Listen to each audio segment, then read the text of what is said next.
Mission चला रखा है, लेकिन आज उत्तर प्रदेश को ऐसा प्रदेश आपने बना दिया, आपके राज्य में ऐसा प्रदेश बन गया ये, जहां पर हाथरस के अंदर छेड़खानी की शिकायत करने वाले पिता को गोलियों से भून दिया जाता है। मामला दिल दहला देने वाला एक छोटी बच्ची खुशी मिश्रा का सामने आया है।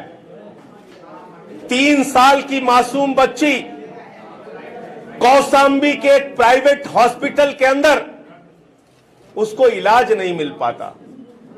5 लाख रुपए उसके ऑपरेशन के लिए जमा कराया जाता है, आंत में इंफेक्शन हो जाता है। उसके बाद परिवार के लोग मजबूर हो जाते हैं, पैसे का इंतजाम नहीं कर पाते। हॉस्पिटल कहता है, डॉक्टर कहता है और पैसे चाहिए और पैसे चाहिए। किसी तरीके से दूसरा ऑपरेशन होता है, फिर कहा जाता है इसका तीसरा ऑपरेशन होगा, और एक यूनाइटेड मेडिसिटी नाम के हॉस्पिटल में पैसा न होने की वजह से एक गरीब परिवार की 3 साल की मासूम बच्ची खुशी मिश्रा, उसकी जान चली जाती है। मैं पूछना चाहता हूं, उत्तर प्रदेश में क्या यही स्वास्थ्य की व्यवस्था है? आदित्यनाथ जी क्या ये बताएंगे, उत्तर प्रदेश के स्वास्थ्य मंत्री क्या ये बताएंगे कि एक मासूम बच्ची को हॉस्पिटल में, प्राइवेट हॉस्पिटल में इलाज नहीं हो पाता, उसको निकाल दिया जाता है हॉस्पिटल से पैसे ना होने की वजह से, उसकी गरीबी के कारण उसकी जान चली जाती है। दूसरा विषय, उत्तर प्रदेश में हालत क्या हो गई है। एक प्रसव केंद्र पर महिला जाती है, प्रसव केंद्र बंद रहता है तो प्रसव गोदाम में होता है, प्रसव हॉस्पिटल में नहीं। महिला को अपने बच्चे का जन्म एक गोदाम में कराना पड़ता है। इसके अलावा ऑटो रिक्शे पर एम्बुलेंस नहीं आई, महिला को ऑटो रिक्शा के ऊपर प्रसव हो जाता है और बच्चे की जान चली जाती है। केरल में घूम घूम के योगी जी उत्तर प्रदेश की स्वास्थ्य व्यवस्था का बखान करते हैं, लेकिन ये सिद्धार्थ नगर में मासूम बच्चा, उसकी मां को जब हॉस्पिटल में जगह नहीं मिलती तो उसको गोदाम में बच्चे को जन्म देना पड़ता है। ये बस्ती के अंदर जब एम्बुलेंस नहीं आती, ऑटो रिक्शे में बच्चे का जन्म हो जाता है और उसकी जान चली जाती है।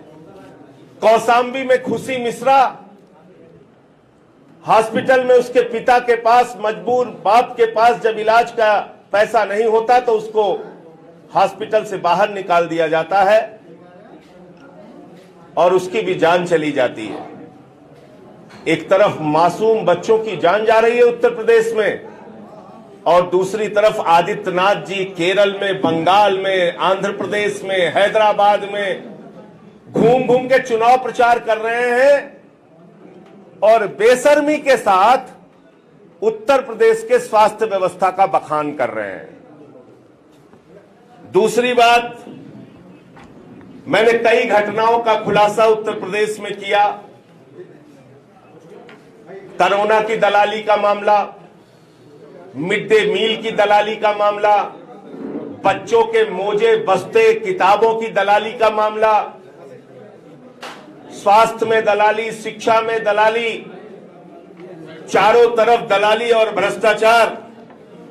और एक योजना अभी आई है, हर घर में नल, हर घर में जल। सुनने में बहुत अच्छा लग रहा होगा आप लोगों को, हर घर में नल और हर घर में जल, जल जीवन मिशन। हम लोग बचपन से सुनते आए, जल ही जीवन है। आदित्यनाथ जी की सरकार ने कहा जल ही दोहन है, इसमें भ्रष्टाचार करो, पानी में भी दलाली खाओ और भ्रष्टाचार करो। पानी पिलाना पुण्य का काम माना गया और ये जल जीवन मिशन की हकीकत में अभी आपको बताऊंगा। योजना शुरू ही नहीं हुई, उसके पहले ही भ्रष्टाचार हो गया। गांव बसा ही नहीं, लुटेरे पहले आ गए। ये जल जीवन मिशन क्या है? 1,20,000 करोड़ की महत्वाकांक्षी योजना। विंध्य क्षेत्र में, बुंदेलखंड के क्षेत्र में, उत्तर प्रदेश के क्षेत्र में 1,20,000 करोड़ की योजना, जिसके माध्यम से घर घर में पानी पहुंचाने की योजना सरकार की है, जिसमें 60,000 करोड़ रुपए केंद्र सरकार और 60,000 करोड़ रुपए राज्य सरकार की ओर से दिया गया।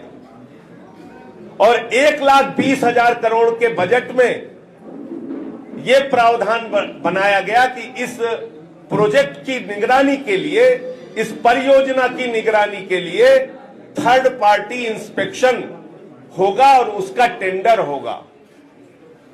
यानी जो 1,20,000 करोड़ की योजना है, केंद्र सरकार के नियम था 0.4% पैसा उसके थर्ड पार्टी इंस्पेक्शन पे खर्च होता है।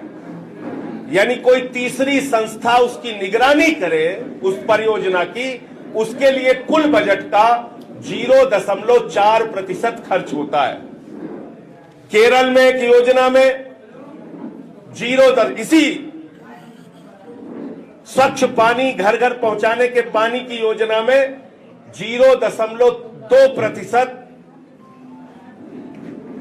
पैसा थर्ड पार्टी इंस्पेक्शन में रखा गया। तमिलनाडु में 0.4% रखा गया। देश के अन्य राज्यों में नियम का पालन किया गया। यानी थर्ड पार्टी इंस्पेक्शन के लिए जो टेंडर कराया गया, जिन कंपनियों को टेंडर दिया गया, उनको कुल बजट का 0.4% पैसा उसके लिए अलॉट किया गया। लेकिन वारे उत्तर प्रदेश, आदित्यनाथ जी का प्रदेश, आदित्यनाथ जी का राज, इनके एक जल शक्ति मंत्री हैं महेंद्र सिंह, उन्होंने जानते हैं क्या कारनामा किया? इसमें थर्ड पार्टी इंस्पेक्शन के लिए कुल बजट का 1.33% पैसा अलॉट कर दिया और 5 अपनी चहेती कंपनियों को थर्ड पार्टी इंस्पेक्शन का टेंडर दे दिया। यानी दूसरे राज्यों में जहां 0.4% परियोजना की देखरेख और निगरानी में खर्च किया जा रहा है, वहीं उत्तर प्रदेश में आदित्यनाथ जी के राज में 1.33% पैसा यानी लगभग 1,500 करोड़ रुपए खर्च किया जा रहा है। योजना धरातल पर आने से पहले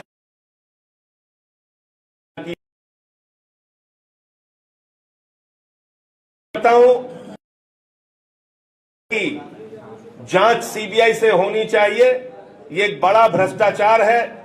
1,20,000 करोड़ की योजना में अभी मैं आपको आगे और भी कई चीजें बताऊंगा कि इस योजना में किस चीज का रेट कितना होना चाहिए, लेकिन कितना उसका टेंडर कराया गया और कितने उसका पैसा लगाया गया, कितनी उसकी कीमत बढ़ाई गई है।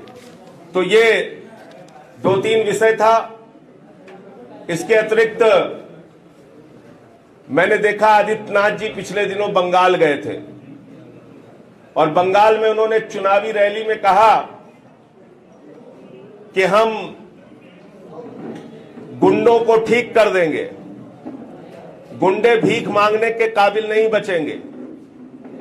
पता नहीं आदित्यनाथ जी को ये बातें कहते हुए शर्म आती है कि नहीं आती है, लेकिन उत्तर प्रदेश की बेटियों को ये सुनकर शर्म बहुत आती है।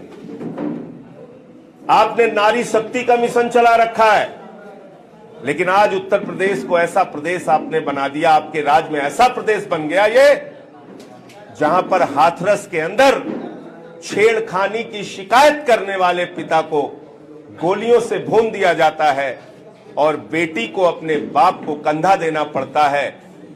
इतनी शर्मनाक स्थिति हिंदुस्तान के किसी राज्य में नहीं है आदित्यनाथ जी, जहां पर